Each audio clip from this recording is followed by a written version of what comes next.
Imagine waking up tomorrow to headlines claiming that secret U.S. exchange centers are quietly gearing up for something big. Something that could change the financial landscape for thousands of Iraqi dinar and Vietnamese dong holders across America. Is it finally happening? Or is this just another wave in a long ocean of speculation?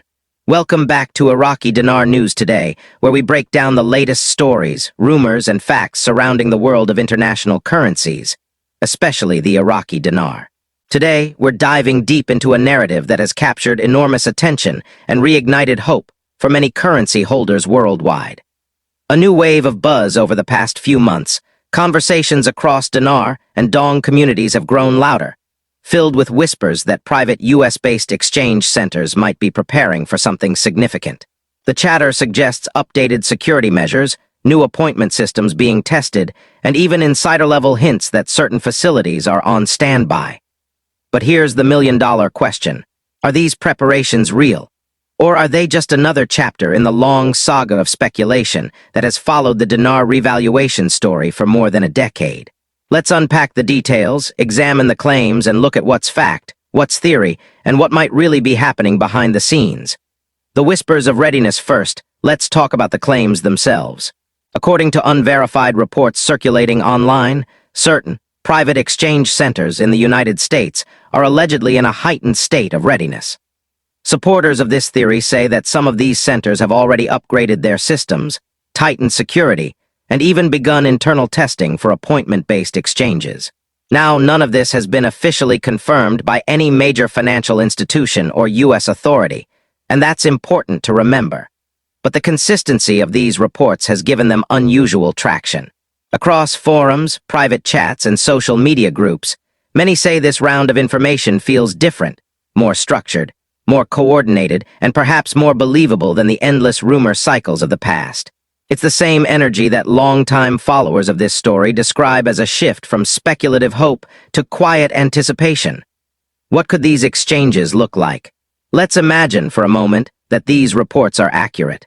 How would such an exchange process even work inside the United States? According to circulating theories, it wouldn't be a simple walk into your local bank and swap your dinar. No, this would be a private, invitation-only process designed with multiple layers of security, verification, and compliance. It would likely begin with a private notification, not a public announcement.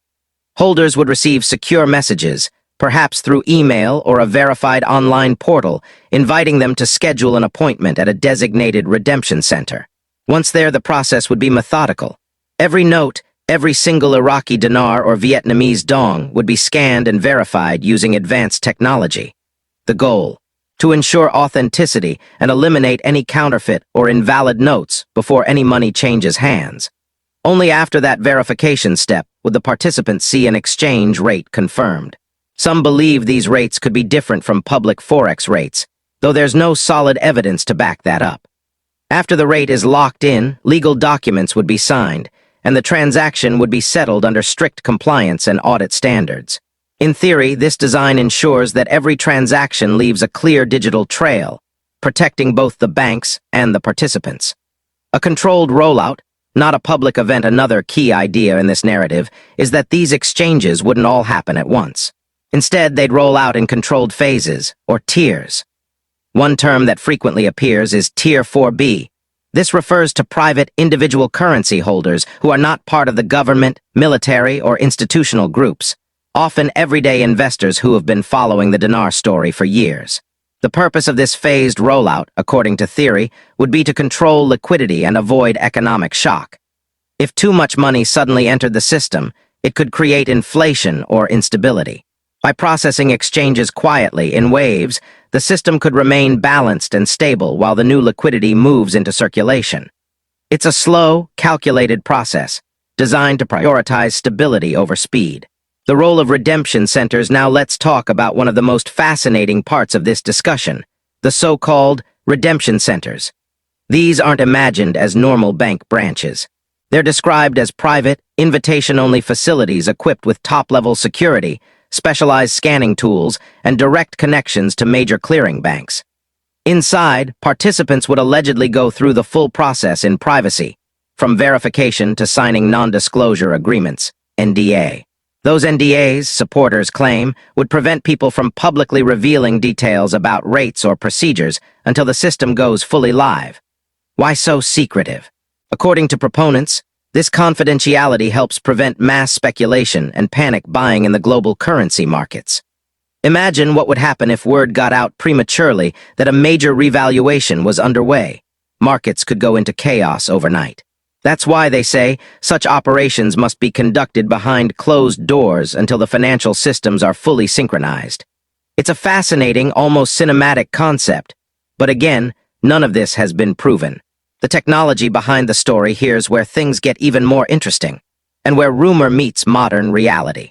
Supporters of the revaluation theory believe that behind these supposed preparations lies a massive technological upgrade, a transition into what they call next-generation financial systems. You might have heard terms like quantum financial system, blockchain verification, or digital asset settlement. While some of these sound futuristic, there's actually a kernel of truth behind them.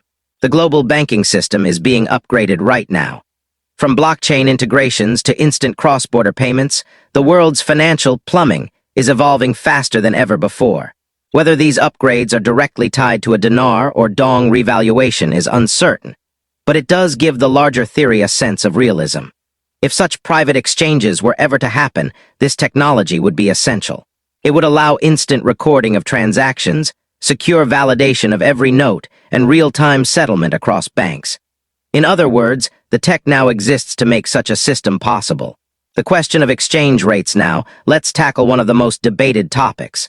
How would the exchange rates be determined? According to the speculative framework, rates could vary depending on global conditions, government agreements, or even asset-backed structures. For instance, Iraq, with its vast oil reserves and improving economic stability, could, in theory, see a revaluation that reflects its real resource wealth. Similarly, Vietnam's steady industrial growth and strong trade performance make its currency an interesting candidate for adjustment over time. However, it's vital to emphasize, no official rates have been released. Any numbers circulating online are pure speculation. The focus, instead, should be on understanding how the process might work, not chasing specific figures. Why the dinar and dong?